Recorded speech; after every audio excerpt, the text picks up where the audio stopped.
بسم الله الرحمن الرحيم إن الحمد لله نحمده ونستعينه ونستغفره ونعوذ بالله من شرور أنفسنا ومن سيئات أعمالنا من يهده الله فلا مضل له ومن يضلل فلا هادي له وأشهد أن لا إله إلا الله وحده لا شريك له وأشهد أن محمدا عبده ورسوله أما بعد فإن أحسن الكلام كلام الله وخير الهدى هدى محمد صلى الله عليه وسلم وإن شر الأمور محدثاتها وكل محدثة بدعة وكل بدعة ضلالة وكل ضلالة في النار.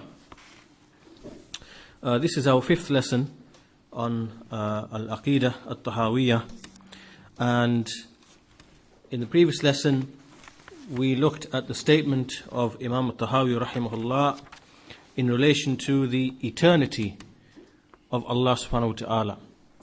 And so Imam Al-Tahawi said, قَدِيمٌ بِلَا إِبْتِدَاء دَائِمٌ بِلَا إِنْتِهَاء, that Allah is eternal without beginning and everlasting without end. And so we mentioned in that lesson a few issues pertaining to the word or to the name Qadim, and how if it's used as a description it is fine, but if it's used as a name, as is done by some of the mutakallimin, those people who spoke about Allah based upon theological speculation, what we call ilm al-kalam, then this is a mistake. And also because the word qadim, it means that which precedes something else. Right? So it doesn't necessarily mean that it is that Allah is the one who is the first, because in the Quran we see the name of Allah used is Al-Awwal. And so there is a deficiency in this word Al-Qadim, in the sense, from the point of view of the meaning, that it doesn't really convey the meaning that is found in the name of Allah, Al-Awwal. So for this reason, Imam Al-Tahawi, he added a phrase, Qadimun bila ibtida. Qadimun bila ibtida. So essentially the meaning comes to be the same as Al-Awwal, and we stated in that lesson that this type of wording is from the wording of Ahlul Kalam, then it should really be avoided, and the correct name for Allah, or the correct usage, should be to refer to Allah as Al-Awwal, the first, before whom there is none. And so today's lesson we will look at the next two statements, and the first of those two statements is really a continuation of the statement that we looked at last week. And so this next statement, La yafna wala yabid, La yafna wala yabid, which means that He does not perish. Allah does not perish. The word yafna, la yafna, He does not perish. Wala yabid has the same meaning. The word yabid has the same meaning, to perish. So here, Sheikh Salih Al-Fawzan, Hafidhahullah, he has some brief commentary upon this, and he says that here al-fana, which means to perish, and likewise wala yafna wala yabid, they actually have the same meaning. Allah subhanahu wa ta'ala is described with everlasting life in the Quran. Al-hayah, al-baqiyah, ad-da'imah, which is everlasting life. Allah says, وَتَوَكَّلْ عَلَى الْحَيِّ الَّذِي لَا يَمُوتُ, that place your reliance upon the one who is ever living, the one who never dies. And so al-fana, this perishing, is something that never comes upon Allah subhanahu wa ta'ala. Allah says in the Quran, and there are other verses in the Quran which are a proof for this statement, which is, Allah says, كُلُّ شَيْءٍ حَالِكٌ إِلَّا وَجْهَهُ, that everything will perish except His face. Surah Al-Qasas, Surah 28, verse 88. And likewise Allah says in Surah Ar-Rahman, كُلُّ مَنْ عَلَيْهَا فَانٍ وَيَبْقَى وَجْهُ رَبِّكَ ذُو الْجَلَالِ وَالْإِكْرَامِ, that everyone upon it, meaning the earth, shall perish, and there will remain the face of your Lord, full of majesty and honor. Full of majesty and honor. Surah Ar-Rahman, Surah 55, verse 26 to 27. So the Shaykh says that to Allah therefore belongs al-baqa, which is that Allah is everlasting. However, the creation are the ones who will die and they will be raised, and they were initially absent or non-existent, And then Allah subhanahu wa ta'ala created them and brought them into existence. And then Allah will cause them to die again. They will die again. And then He will raise them once more. And so this shows that this quality of never perishing, then it is unique to Allah subhanahu wa ta'ala, because He does not have any beginning, and nor does He have any end. As we mentioned in the previous statement of Imam al-Tahawi, the one before that, قَدِيمٌ بِلَا إِبْتِدَاء دَائِمٌ بِلَا إِنْتِهَاء.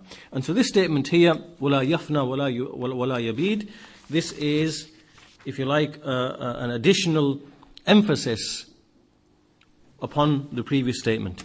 As for Shaykh Salih al-Shaykh, then he says that with this statement, Imam al-Tahawi rahimahullah, he intends two things. There are two issues he intends. The first one is that this adds emphasis, or it gives additional meaning and connection to Allah's complete life, Allah's perfect life, and Allah's complete self-sufficiency. The fact that Allah is self-sufficient, meaning Al-Qayyum, and Allah is ever-living, Al-Hayy, that this statement, وَلَا يَفْنَى وَلَا يَبِيد, that Allah does not perish, that this gives some additional meaning, and it is a further explanation of the statement that came before it. دَائِمٌ بِلَا إِنْتِهَا, that Allah is everlasting, who never ends. That's the first thing. That's the first purpose or intent behind this particular statement of Imam al-Tahawi. And the second point here is, and the second reason why this statement is made, is that some of the people of innovation, some of the Ahlul Bid'ah, they claimed that Allah's attributes come to an end, or some of Allah's attributes come to an end, and that they perish. And so, or even some of the effects of Allah's names, meaning some of the things which follow on from Allah's names, like for example Allah's mercy, that the effects, Allah's name of Ar-Rahman or Ar-Rahim, His mercy, that the effects of that will come to an end, that they will expire and finish. So the Shaykh says, as for our view, we say absolutely that Allah and His names and His attributes and His actions, that they never come to an end. They are eternal, without beginning, and they never come to an end. And this is different to, again, the people we are speaking of here are the same people we mentioned in last week's lesson, the mutakallimin or the mutakallimun. And these are the people who began to speak about Allah subhanahu wa ta'ala based upon what we call ilm al-kalam. And this ilm al-kalam is something really that the nations before the Muslims, like the Jews and the Christians, they indulged in that as well. They also spoke about Allah subhanahu wa ta'ala based upon this ilm al-kalam. And you see amongst the Jews and the Christians the very same issues that they were discussing about Allah's names, about Allah's attributes, about Al-Qadar. And so these were found amongst them. And this ilm al-kalam itself has its origins in the language and the philosophy and the logic of the Greek philosopher Aristotle. So they began to incorporate his language and his classification of things, and then began to speak about Allah in that manner. So this was the Jews and the Christians, and then the same thing came to the Muslims. And when they brought this ilm al-kalam, what they intended to do with this ilm al-kalam was to try to prove Allah's existence, to prove that Allah exists. And so they formulated a proof, and this proof, what they basically argued was that everything in the creation that we see is a body, is a substance, and it has certain attributes, it has certain qualities. And then they said that the qualities in things cannot exist on their own. So for example, you never see the color green walking down the street, and nor do you see a headache. You can't point to a headache. Rather, these are things what we call as attributes or temporary things which occur. So what they argued was that these things cannot exist on their own. they have to be in a body, or they have to manifest themselves in a body. So for example, the colour green doesn't exist. You can't see the colour green walking. Rather, you will only see it, like that chair over there is the colour green. And so it has to be in a body. Likewise, a headache has to be in a person. It can't exist in itself. So the first thing they said was that everything in existence is either is a body, or it is an incidental attribute, an attribute or a quality.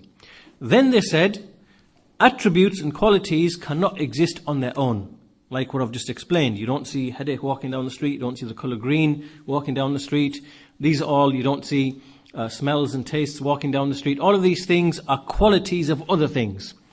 Then they said that because these things cannot exist on their own, they must have had a beginning. They must have had a beginning. And then they said that because these attributed qualities which are found in things had a beginning, then the things in which they are found must also have had a beginning.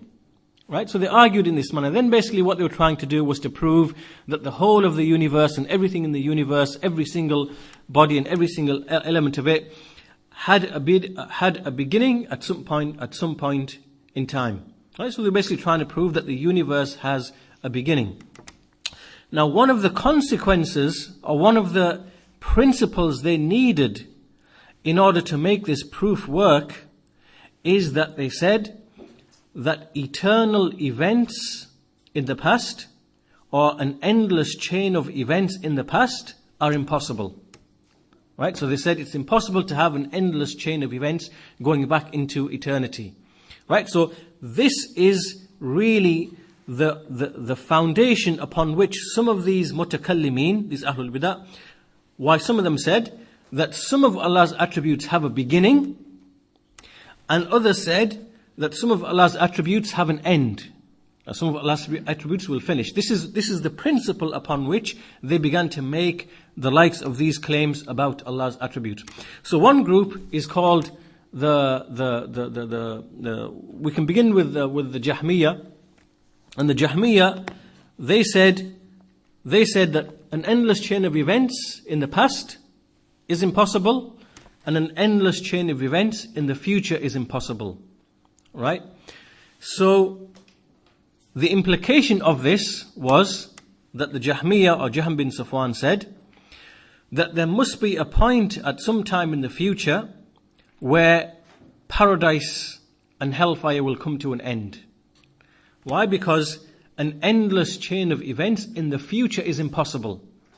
Right? And so the effects of Allah's mercy, or the effects of Allah's punishment, must at some point come to an end, and because an endless chain of events in the future is impossible. So he was of the opinion that paradise will perish and hellfire will perish. And then there were some other people amongst the mutakallimin, the Mu'tazila. They just said that there will come a point at which the people in hellfire will freeze.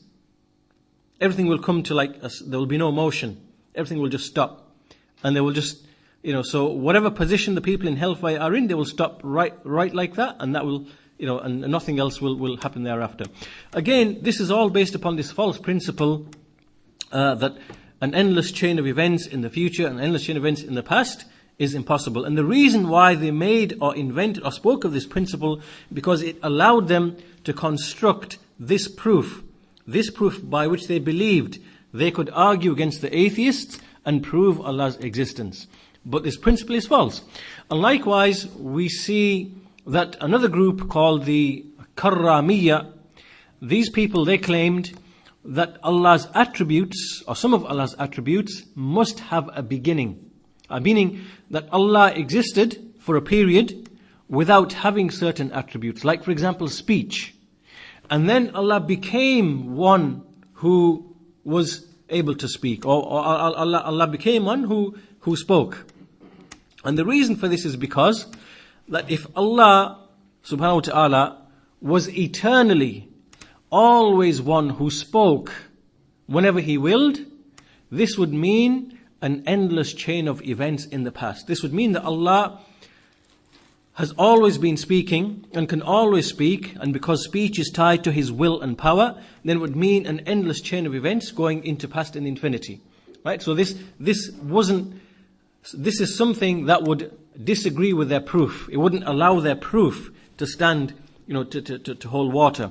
So for that reason they said that Allah existed for a while, and at some point He brought in Himself the ability to speak.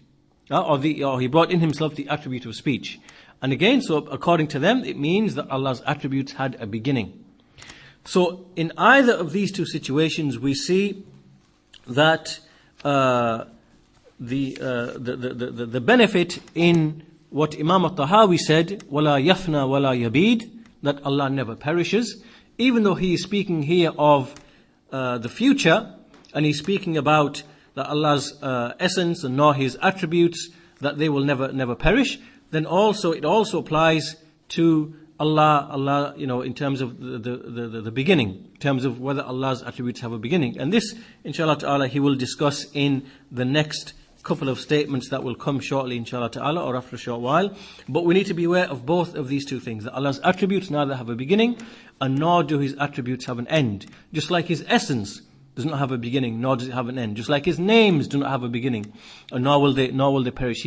He has never ceased to exist with His names and with His attributes, and as one who does whatever He wills, and who speaks with whatever He wills, whenever He wills. This is what we believe about Allah subhanahu wa ta'ala. But the deviation in this field came from these people, as we said before, the mutakallimin, those people who spoke about Allah based upon ignorance, based upon ilm al-kalam, and then they try to devise a proof to prove Allah's existence. And this proof, in order for it to be valid, then they required this principle that an endless chain of events in the past is impossible. And some of them said an endless chain of events in the future is impossible. On account of these two principles, some of them said that Allah's attributes had a beginning, like the Karramiyya, and others said that Allah's attributes will come to an end, or the manifestations, or the effects from Allah's attributes, like Allah's mercy, for example, or Allah's punishment, that this will come to an end. And all of this is a mistake and is an error. So the Shaykh says after this that we therefore don't define Allah's names and attributes and restrict them to any particular time. Rather, we apply this statement absolutely, that Allah has never ceased and will never cease with His names, attributes, and His actions. We apply this absolutely, and we don't make any limitations or restrictions in this regard. And so therefore, the saying of Imam al-Tahawi, وَلَا يَفْنَى وَلَا يَبِيد, this indicates the complete perfection of Allah's rububiyyah, and the complete perfection in Allah's life. He is al-Hayy, and likewise in His self-sufficiency, the fact that He is self-sustaining, and He sustains everything which is besides Him, meaning that He is al-Qayyum. This indicates the perfection in Allah's names, al-Hayy and al-Qayyum. So this is the end of this statement, وَلَا يَفْنَى وَلَا يَبِيد. And as we said, this really is a further clarification and an additional emphasis of the statement that came before it, دَائِمٌ بِلَا إِنْتِهَا, Allah is everlasting without end. And so the next statement is the saying of Imam al-Tahawi, وَلَا يَكُونُ إِلَّا مَا يُرِيدُ, وَلَا يَكُونُ إِلَّا مَا يُرِيدُ, that nothing occurs except what He desires, except what He wishes. وَلَا يَكُونُ إِلَّا مَا يُرِيدُ. And so the Sheikh Salih Al-Fawzan, hafidhahullah, he says that in this statement we see the affirmation of two things. There are two things indicated in this statement. Number one, Al-Qadar, the affirmation of Al-Qadar. And number two, the affirmation of the attribute of Al-Irada for Allah subhanahu wa ta'ala. And Al-Irada, we can translate it as wish or desire. It's not, probably wish is probably the best word. The wish. And so these two things are indicated in the statement, وَلَا يَكُونُ إِلَّا مَا يُرِيدُ, that nothing occurs except what He wishes. And this means that nothing occurs in Allah's dominion, in His creation. No event takes place, nothing takes place except that Allah subhanahu wa ta'ala has wished it. Allah has desired it. Allah has wanted it to be. And the proof for this is the saying of Allah subhanahu wa ta'ala in the Quran, in Surah Yasin, right at the very end, verse 82, Allah says, إِنَّمَا أَمْرُهُ إِذَا أَرَادَ شَيْئًا أَن يَقُولَ لَهُ كُن فَيَكُونَ.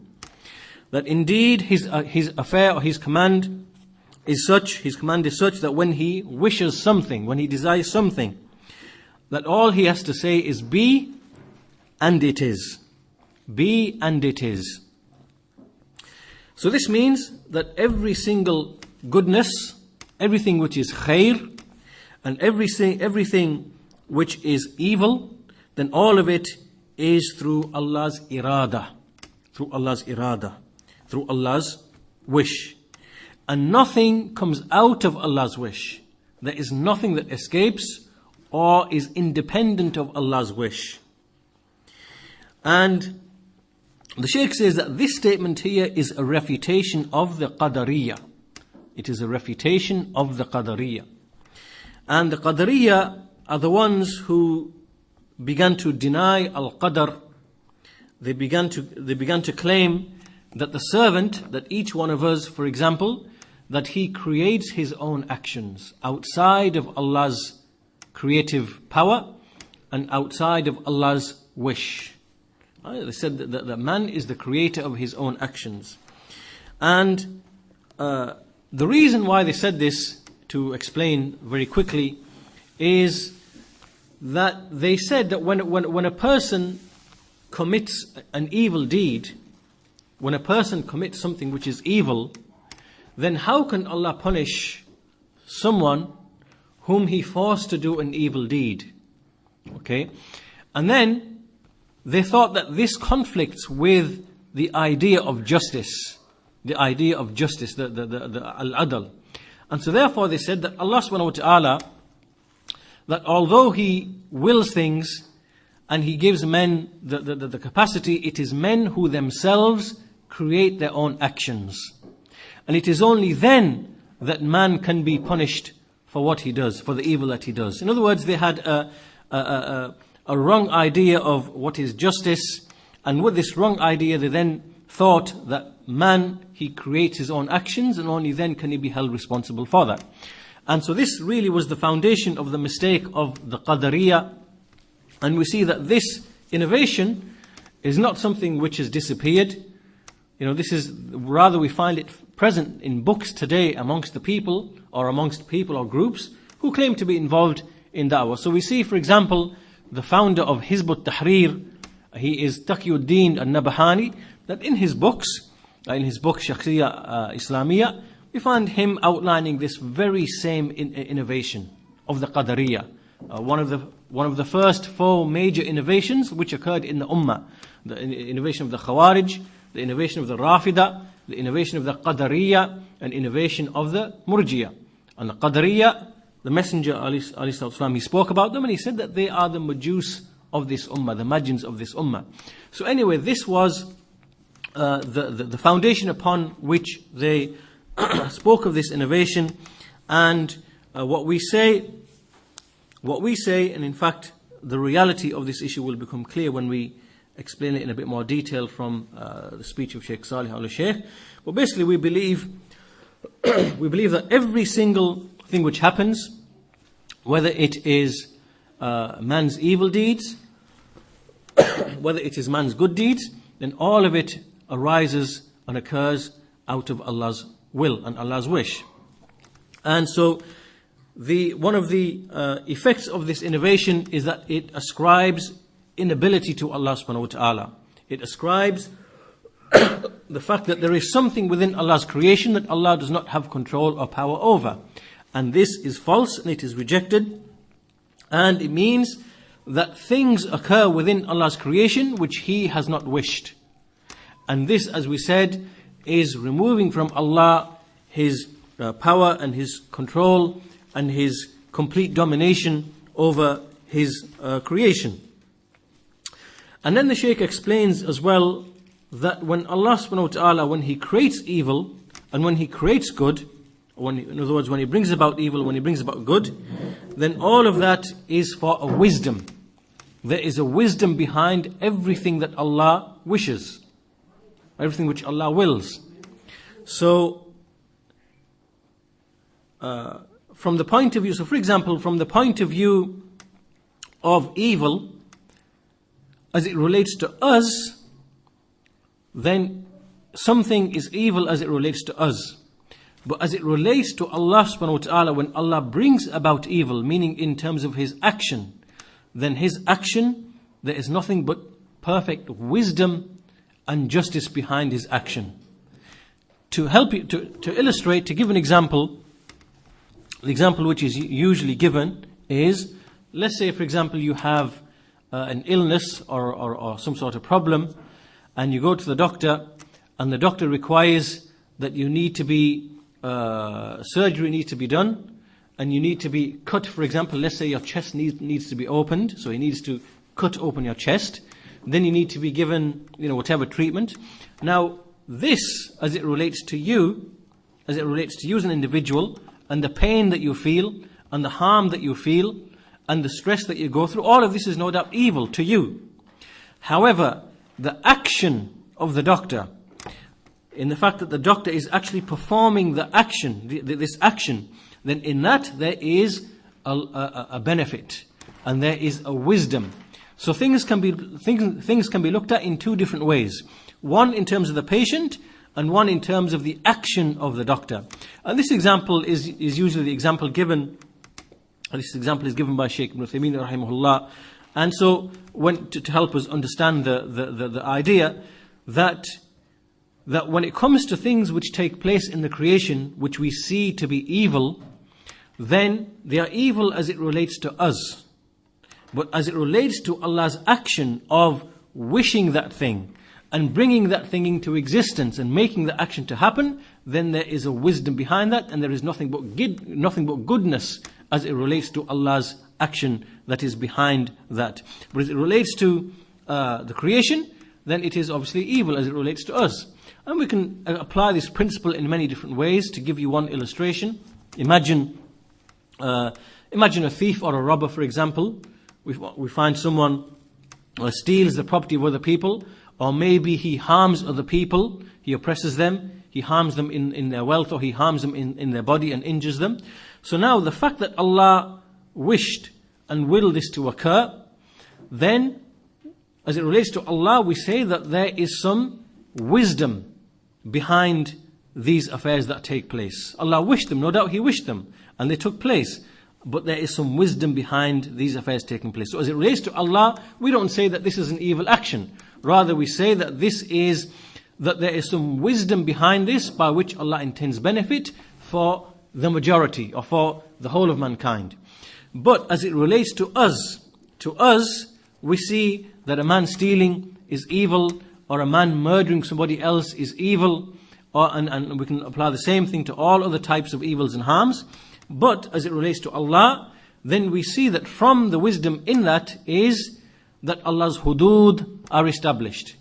So the thief is punished, the murderer is punished, and the idea of wisdom and justice, is found, and through which the rest of the people are protected, right? So we see that even though something might be evil as it relates to us, as it relates to Allah, then there is perfect wisdom. We can apply the same thing to all of what we call the disasters which take place, like the earthquakes and the volcanoes and the tsunamis and so on and so forth. No doubt as it relates to us, these are evil in the sense that they bring about harm upon the people, and loss of life and loss of wealth and stress and anxiety.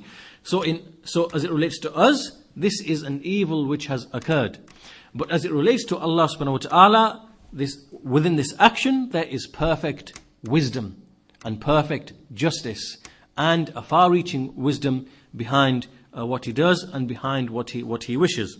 So the Shaykh says that everything in Allah's actions and in Allah's wish, in Allah's irada, whether it is something that is good or whether it is something that is perceived to be evil by us, then all of that has a far-reaching purpose and a far-reaching wisdom.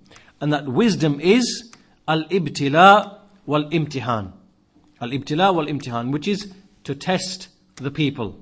To test the people, to put them to trial, and to make tamyiz, to distinguish between the khabith and the tayyib.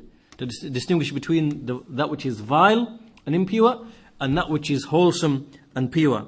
And likewise, in order to reward the people for their righteous actions and to punish the people for the evil actions. Meaning that these are some of the wisdoms and these are some of the purposes behind Allah wishing what we perceive to be evil amongst the creation. So all of this wisdom goes back to Allah subhanahu wa ta'ala, and Allah has never created anything which is pointless or anything which has no purpose or has no, Allah hasn't created anything just for mere idle play.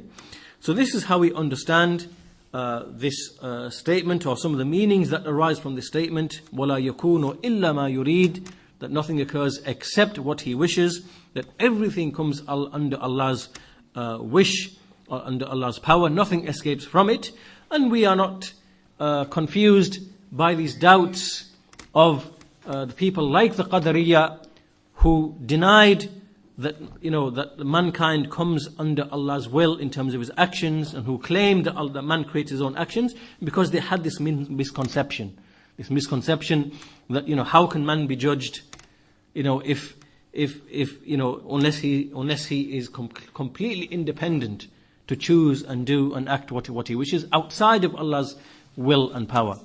So they had a misunderstanding, as a result of which they made an error. And this is why Imam al-Tahawi, you can see here in the opening statements of his creed, you see that he's refuted the groups on the issue of Allah's names and attributes, وَلَا شَيْءَ مِثْلُهُ.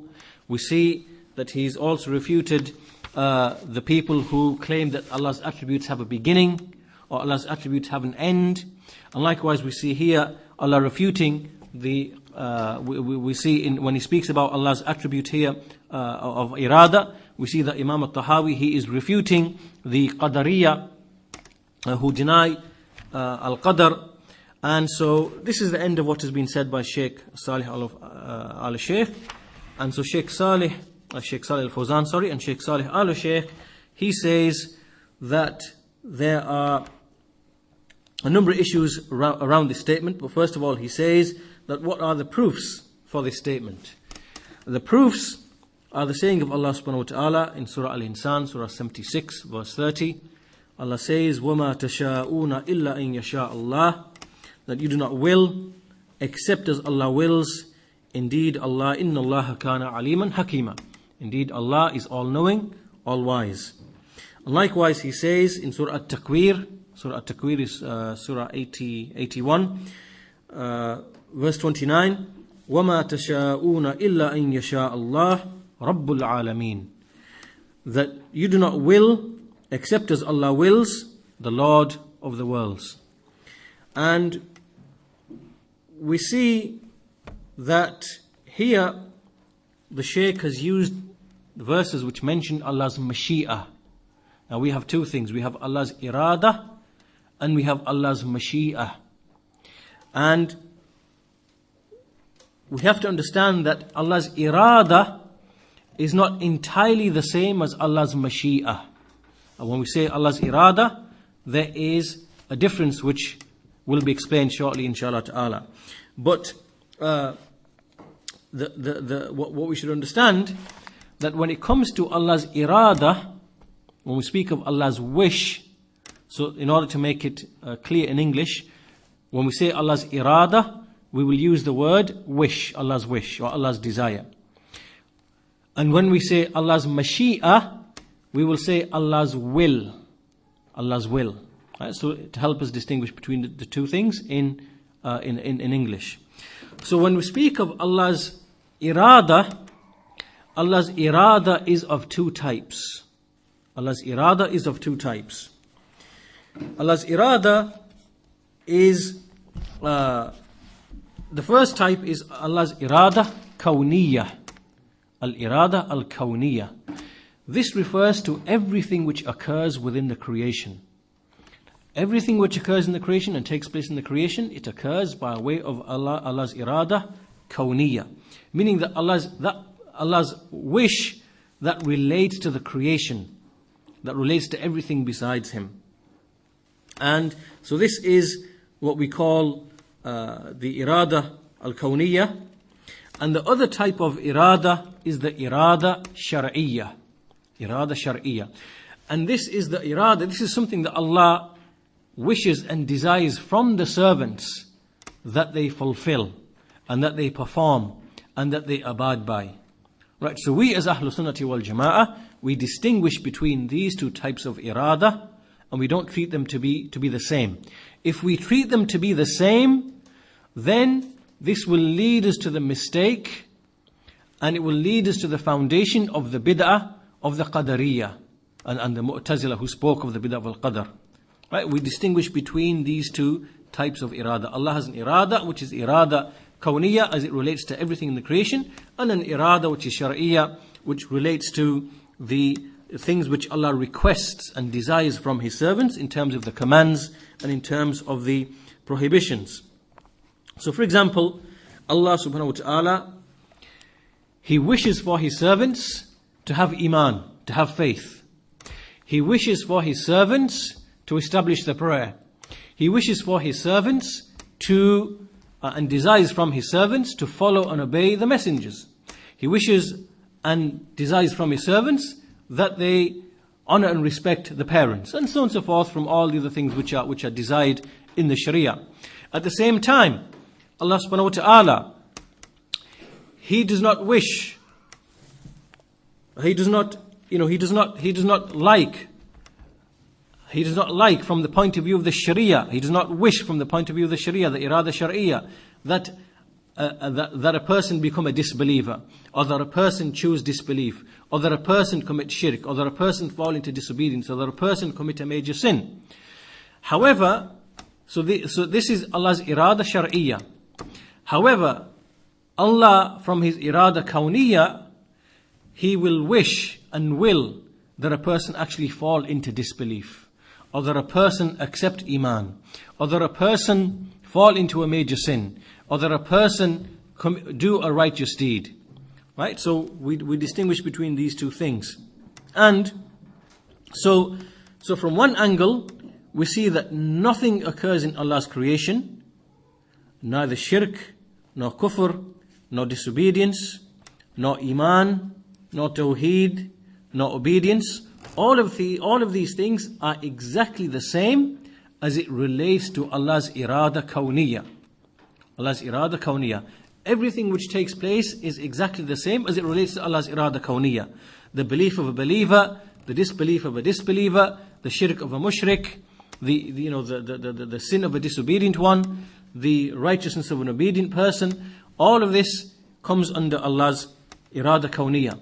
But as it relates to Allah's irada shar'iyyah, then this is separate and this is different, and Allah only wishes from His servants that which He has revealed to them through the books and the messengers of Tawheed and the Iman and the Sunnah and righteousness and so on and so forth. So we make a distinction between these two types of irada.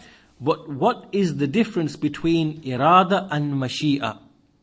Okay, what is the difference? And basically, when we speak of Allah's mashi'a, Allah's will, then it is the same as Allah's irada kawniyah. Okay? These two words at this point can be used interchangeably. When we say al-mashi'a, Allah wills something, then it only refers to those things which are from the affairs which are kawniyah. So this then makes it equal to Allah's irada kawniyah. So irada kawniyah and Allah's mashi'a are the same thing.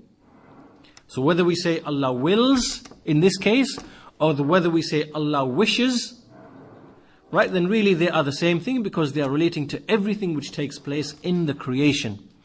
But we cannot use the word mashi'a to refer to Allah's irada shar'iyya. We don't say the mashi'a shar'iyya.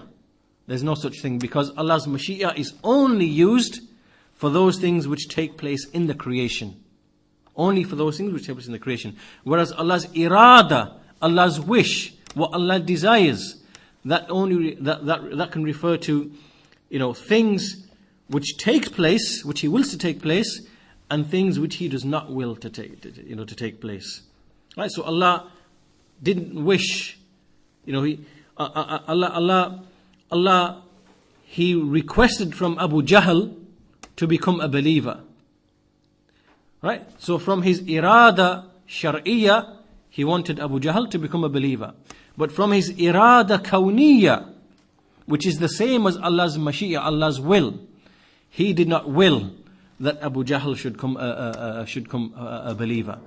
Okay, so we distinguish between these two, and so irada is not the same as mashi'a in every single respect. Rather, the irada kawniyya is Allah's mashi'a, and as for the irada shar'iyya, that does not, we cannot speak of that in terms of Allah's will. And so this is basically what we distinguish between these two things. And so after this, after it's become clear to us that when we speak of Allah's irada kawniyya, that it is the same as the mashi'a, then we see that there are a number of verses which speak about Allah's wish. Allah says, وَمَا اللَّهُ يُرِيدُ ظُلْمًا لِلْعِبَادِ, that Allah does not wish for oppression upon His servants. And Allah says, يُرِيدُ اللَّهُ بِكُمُ الْيُسْرِ وَلَا يُرِيدُ بِكُمُ الْعُسْرِ, that Allah, that He wishes for you ease, and He does not wish difficulty upon you. These verses are speaking about Allah's irada shar'iyya, meaning that by way of what Allah has revealed, the commands, the prohibitions, Allah does not want to burden you. Allah does not want to commit oppression upon you. Does not want to make things hard upon you and burden you. Rather, all of this refers to Allah wishing and wanting ease and benefit for His servants. And so, also we see that Allah subhanahu wa ta'ala, He mentions about some of the disbelievers. He says in a verse, وَلَوْ عَلِمَ اللَّهُ فِيهِمْ خَيْرًا لَأَسْمَعَهُمْ وَلَوْ أَسْمَعَهُمْ لَتَوَلَّوْا وَهُمْ مُعْرِضُونَ. Allah says that if Allah knew of any goodness in them, He would have made them to hear. Made them to hear the guidance. But if He had made them to hear, they would have simply turned away, and they would have turned away. This shows here that this comes back to Allah's knowledge. Allah is speaking about a group of people, and Allah knows that there is no goodness in them. And so for that reason, He did not cause them to hear the guidance. So He did not will from His mashi'a, or from His irada kawniyya, He did not will them to hear the message. He didn't will it for it to occur. Why? Because He knew that if He had willed for them to hear the message, they wouldn't have listened anyway. They would have simply turned away. So what this proves and what this shows, this verse, is that whatever Allah wills will occur. Whatever Allah does not will, meaning with the Mashiach, will not occur. And it is also in Allah's knowledge that if He had willed something to occur with His will, then He would have known what would have happened. Okay, and then even if that thing never even happened in the first place, even if He never willed it in the first place. So all of this shows that Allah's Mashiach, Allah's will, which is the same as Allah's irada kawniyya, which is Allah's wish tied to the affairs of the creation, then this is tied to Allah's knowledge and His wisdom. It is tied to Allah's knowledge and His wisdom. What does this mean? This goes back to the point we mentioned earlier, that for example, if Allah wills for an earthquake or a tsunami or some kind of calamity or some sort of disease or whatever it might be, then Allah has willed that thing to occur with mashi'a. And Allah has wished for that thing to occur with the irada kawniyya. And this is tied to Allah's ilm, His knowledge, and it is tied to his wisdom, hikmah. It is tied to those affairs. And we see that as for the irada shar'iyya, meaning that which Allah wishes and desires from the servants that they perform, even though He might not will that they perform it, right? So Allah wishes from you, Allah wishes from a person, like we said about Abu Jahl, for him to become a believer. Yet Allah, or Abu Lahab for example, they wished for him to become a believer. Yet Allah willed for him to never become a believer. Right? And all of this is, so Allah's will here, which is the Mashi'a, is tied to Allah's wisdom and His knowledge and His knowledge. So from this, we see that when Imam al-Tahawi says, وَلَا يَكُونُ إِلَّا مَا يُرِيد, that nothing occurs except what he wishes, what is he talking about? Which irada is he speaking about? Is it irada shari'ah or irada kawniyah? Irada kawniyah. This is speaking about irada kawniyah. It refers back to the irada kawniyah. And from this we distinguish, as we said, the important point to take from this is that we distinguish between the irada shar'iyya and the irada kawniyya. And by not distinguishing between these two things, then we fall into the innovation and the mistakes of the people, like the Qadariyya, who could not distinguish between these two things, and they had a misunderstanding about what is the notion of justice, al-adl, as it relates to Allah subhanahu wa ta'ala. And the second point that the Shaykh explains here is that we can look at this thing from 2 points of view, from the point of view of Allah subhanahu wa ta'ala, and from the point of view of the servant. So it's similar to what we said before, that when Allah wills a thing, or when Allah wishes a thing with His irada kawniyya, we see nothing but wisdom in that action. But as for the servant, when we see a servant has his wish as well. He has his irada, he has his mashi'a. And he does things according to his own mashi'a. Now it could be the case that Allah's irada shar'iyya, that Allah's irada, that when He requests something from the servant, and when He wills it from His irada kawniyya, that it happens that the servant's irada agrees with that, in the sense that a servant, he does something which agrees with Allah's wisdom. And it could be the case that it does not agree with what Allah has willed or what Allah has wished. To give an example, again, some of this is quite technical, and the best way to really explain it is to give examples. This is when Allah subhanahu wa ta'ala, He wishes from a servant to, for example, let's say to write a will, for example. And so when He writes the will, there will be a certain wisdom behind that, which is that the wealth will be distributed according to His wishes, and there will be no disputes amongst the people who He leaves behind from His family. And so there's a wisdom behind that. And so this is something Allah has requested and wished from the servant. And then the servant, Allah may will, or He may wish from His irada kawniyya, that the servant, that he might do this, or he might not do this. So he might write the will, or he might, his legacy or his will, or he might write it but do it upon injustice, meaning that he gives away more than 1/3 of his wealth, or that he leaves something from someone. So he basically does something which is incorrect.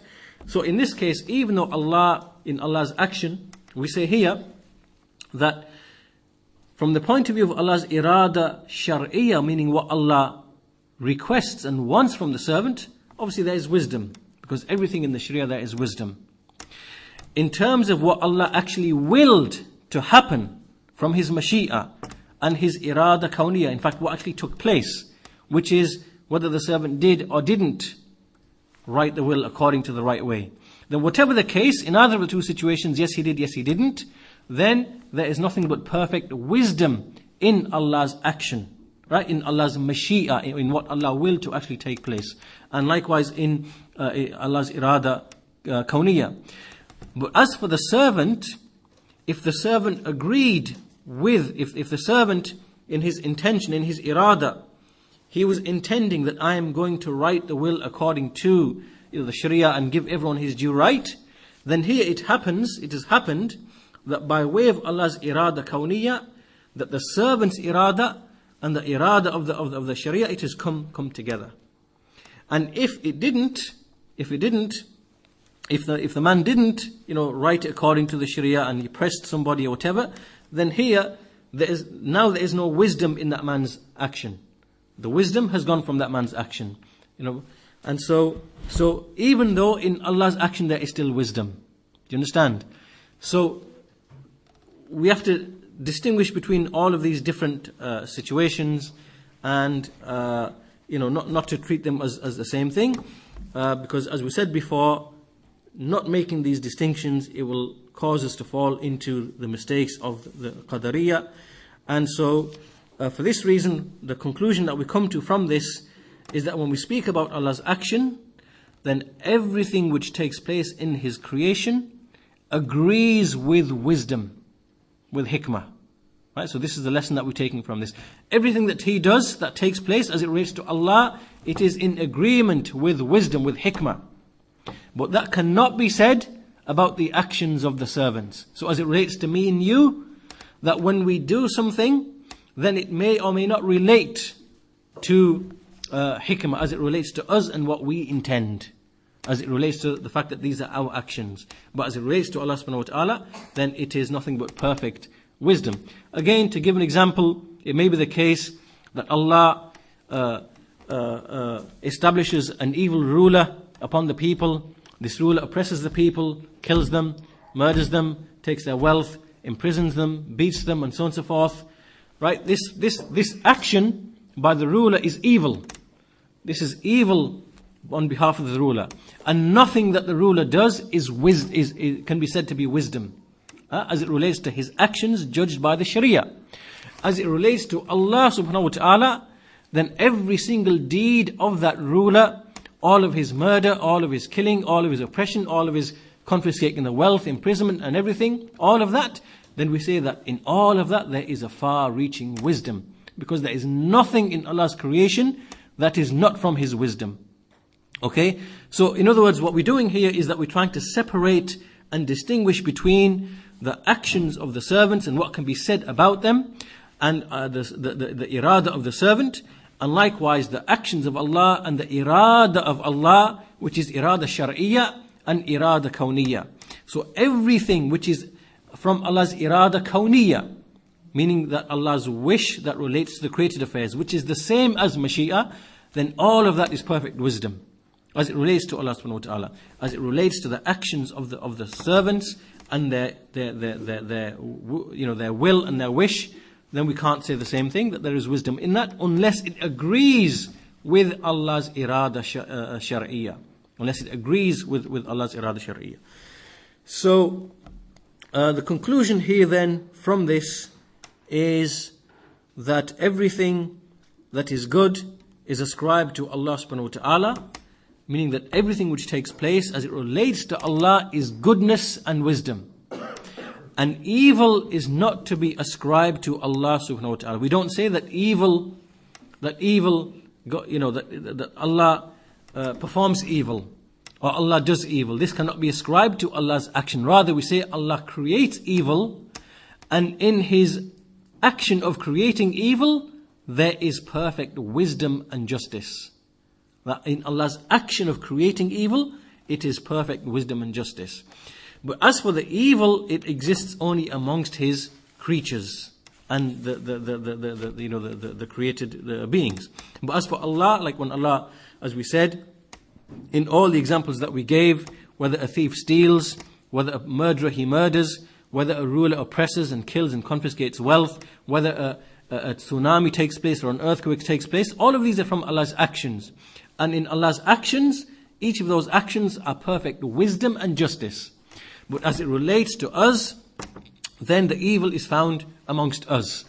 So the killing of a murderer is evil, the stealing of a thief is evil, and so on and so forth, to all the other things that we find, diseases and other disasters, all of that we treat that to be evil as it relates to us.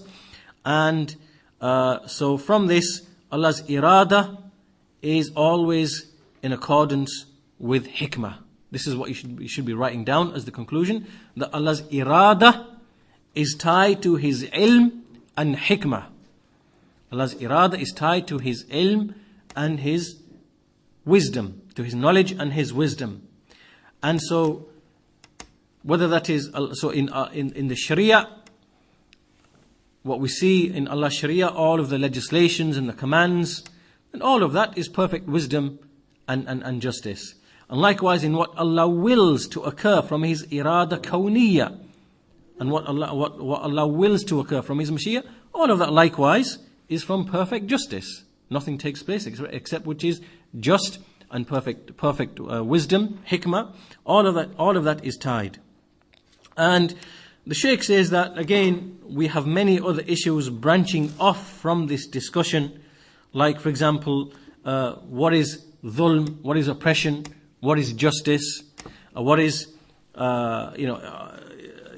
there's many other things to do with disbelief taking place and sin taking place, and a man and his own actions, does he create them? All of these are separate issues, but because later on in At-Tahawi's creed we see that Imam At-Tahawi discusses the issues of Qadar in a bit more detail, then these issues will be dealt at the appropriate point in At-Tahawi's creed when we come to that, inshallah. But for now, the purpose here behind the statement وَلَا يَكُونُ إِلَّا مَا يُرِيدُ وَلَا يَكُونُ إِلَّا مَا يُرِيدُ, that nothing takes place except what He wishes. Then what we need to take away from here is, first of all, everything comes under Allah's wish. Nothing escapes Allah's wish. And by wish we mean Allah's irada.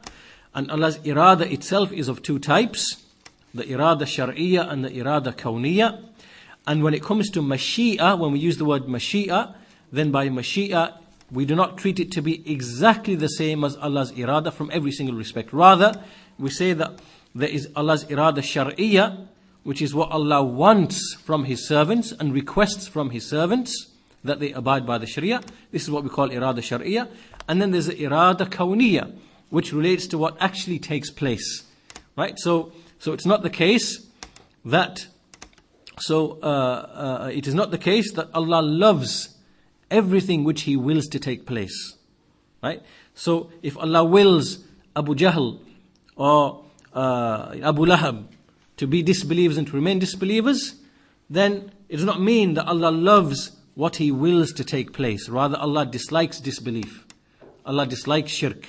Allah dislikes disobedience. So again, we have to be clear about these issues, that not everything that Allah wills from His irada kawniyya or from His mashi'a does He actually love.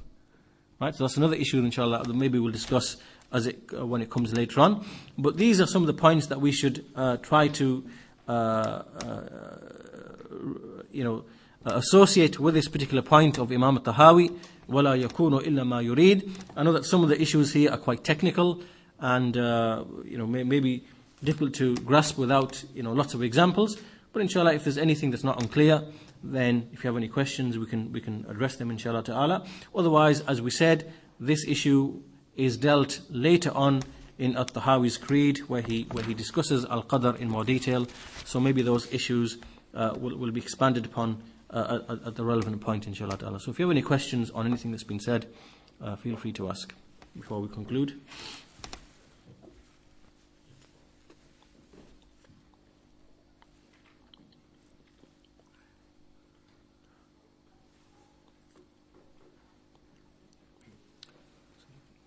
Is it correct to say Abu Jahl's kufr is from Allah's irada kawniyya, but not from Allah's irada shar'iyya? But the iman of Abu Bakr is from both Allah's irada kawniyya and irada shar'iyya. That's right, yeah, that's correct.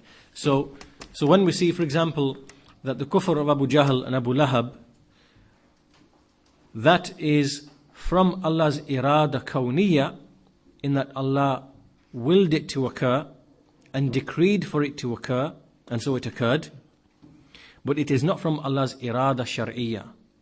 Right? So things which are disobedience to Allah subhanahu wa ta'ala, then we see that there is a departure between Allah's irada kawniyya and Allah's irada shar'iyya. Because Allah in His irada shar'iyya wants Abu Jahl to be, wanted Abu Jahl to be a believer, and Abu Lahab to be a believer, and a kafir to be a believer.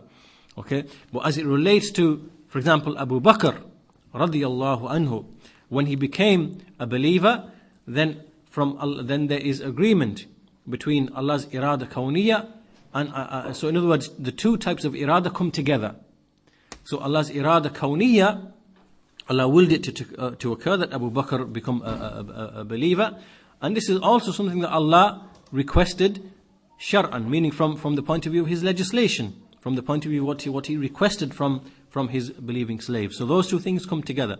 So basically, in every single good deed of a believer, Allah's irada shar'iyya and Allah's irada kawniyya, they come together. They come together. But as for everything which is disobedience and disbelief and shirk and so on and so forth, then the two separate. So even though Allah wanted it and desired it from the point of view of the shar, from the point of view of the legislation which He sent to His creation, that He never actually, even though He requested it, He never willed it to occur. Meaning He never willed it that a person abandon disbelief or become a believer or abandon disbelief and so on and so forth. So yes, that's the easy way to remember that in every deed of goodness, the two come together, and in every deed of disobedience, then the two separate. The two separate.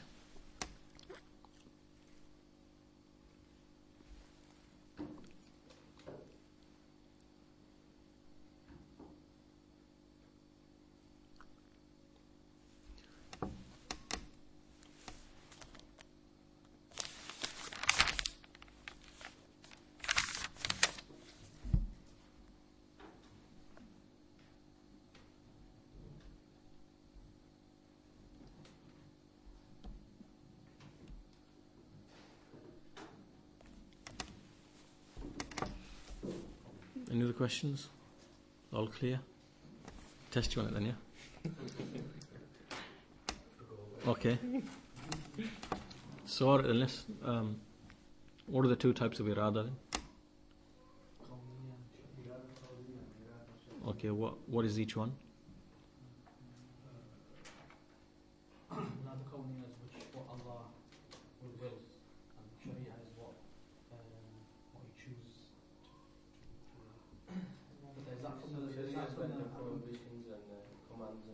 Yeah. Rather, Sharia is what Allah requests from the servants. He wants the servants to abide by it. This is Allah's irada shar'iyya. He wants everyone to follow the messengers and to worship Him upon Tawheed and so forth. This is irada shar'iyya. Whether it actually takes place or not, that's Allah's irada kawniyya. Right? And in everything that Allah does, there is far-reaching wisdom and purpose. So as we saw in what Sheikh Saleh Al-Fawzan said, he said that Allah creates evil and creates good for a wisdom. And behind all of that is to test the people, put the people to trial, right? And to separate the evil from the good, and to reward the good, and to punish the evildoers. So all of this really is kind of tied together, really. You have to get the complete picture by tying all of these issues together. And it comes back down to Allah not creating the creation, without any purpose. Allah created for a wisdom, for a reason. And so He sent messengers and books which explain His irada shar'iyya, right? Which explain to the servants what's required from them and what they ought to do and how they ought to behave and how they ought to worship Allah alone. This is what Allah wants from them. But from Allah's irada kawniyya, then, meaning in terms of what Allah wills to happen in the creation, then that in that there is perfect, complete wisdom, through which Allah, as we said, tests the people and separates the evil from the good, and the and so on and so forth. So for that reason, not everyone is a believer. If Allah willed, everyone would have been a believer, but He never willed. And what's the reason for that? There's a far-reaching wisdom and a purpose behind that, which is what? Which is to raise the believers and to lower the disbelievers, and to reward the righteous and to punish the sinful, because that's the far-reaching wisdom behind Allah's creating the creation.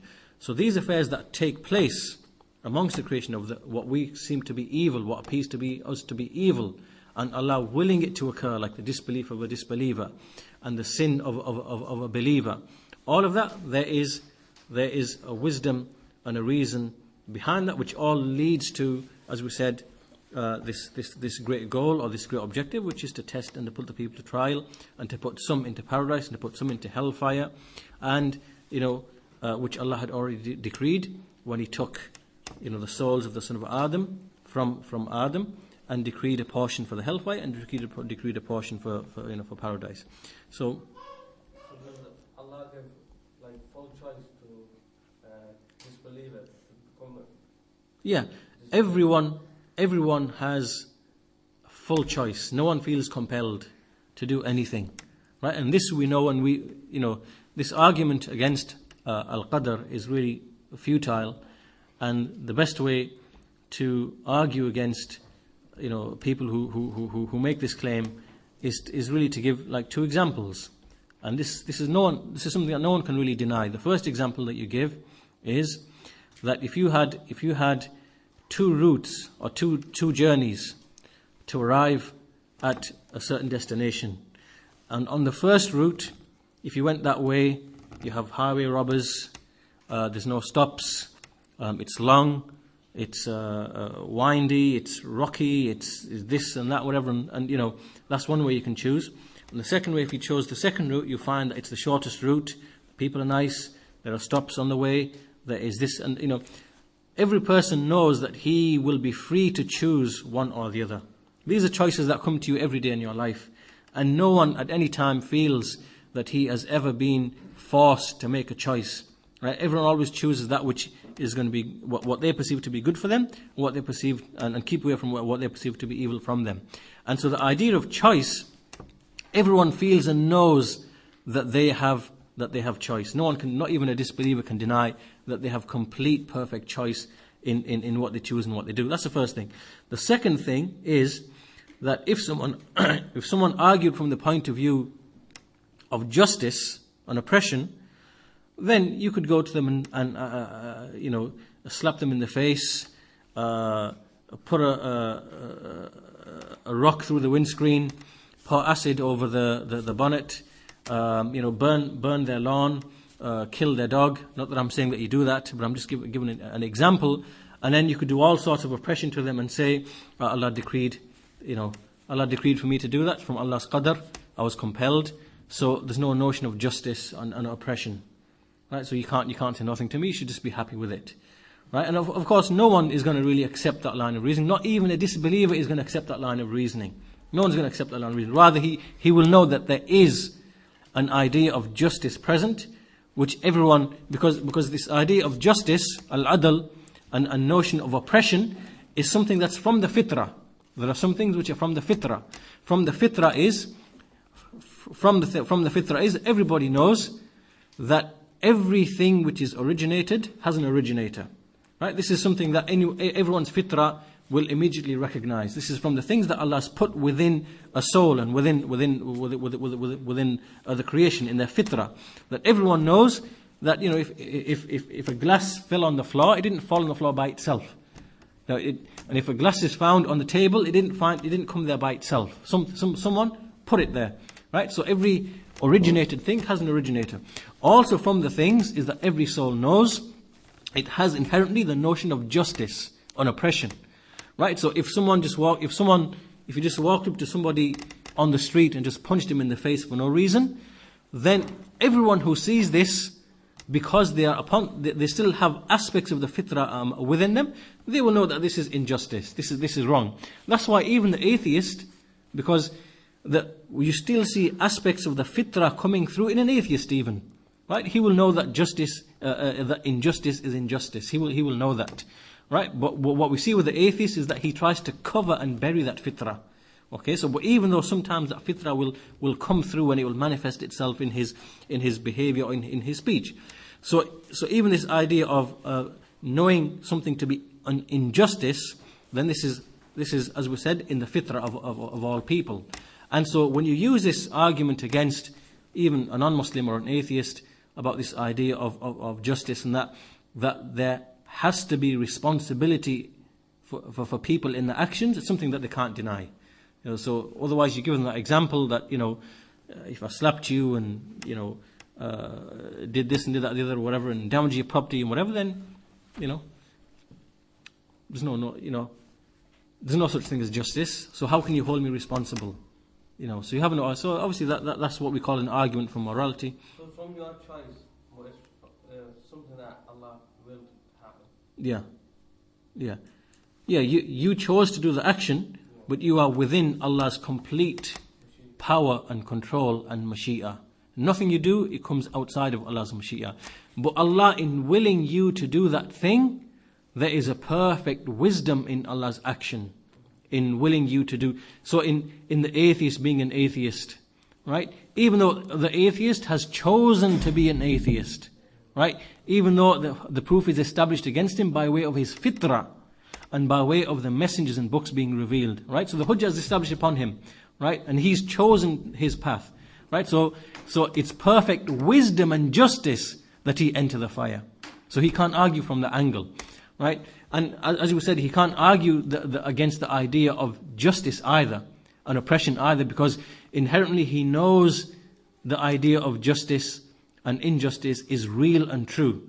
By way of the example that I've given to you, that if you slap him in the face, break his leg, kidnap his cat or whatever else you want to do, and tell him that you've got no right to invoke any idea of justice or injustice, right? Because this is hypocrisy on your behalf, right?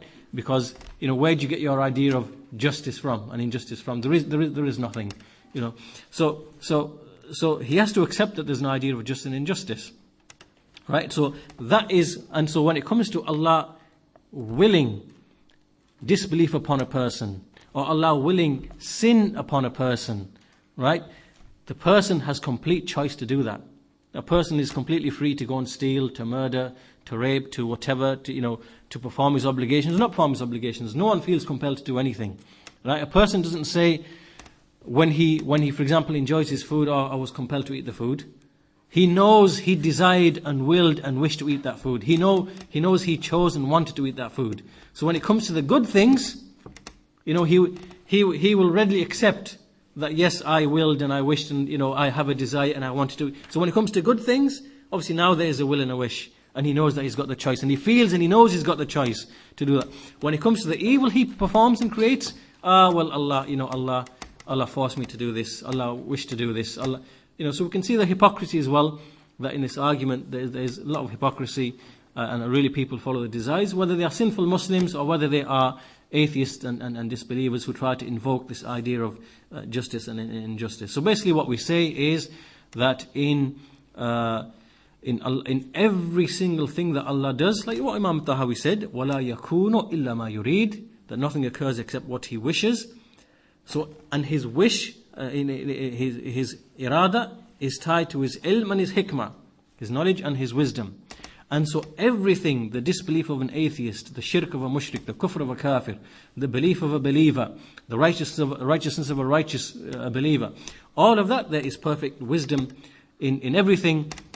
And so everything, the fact that one will get punished and one will get rewarded, all of that is perfect wisdom, perfect justice, is from Allah's adl. And there is no dhulm, oppression in any of that whatsoever, in any of Allah's actions.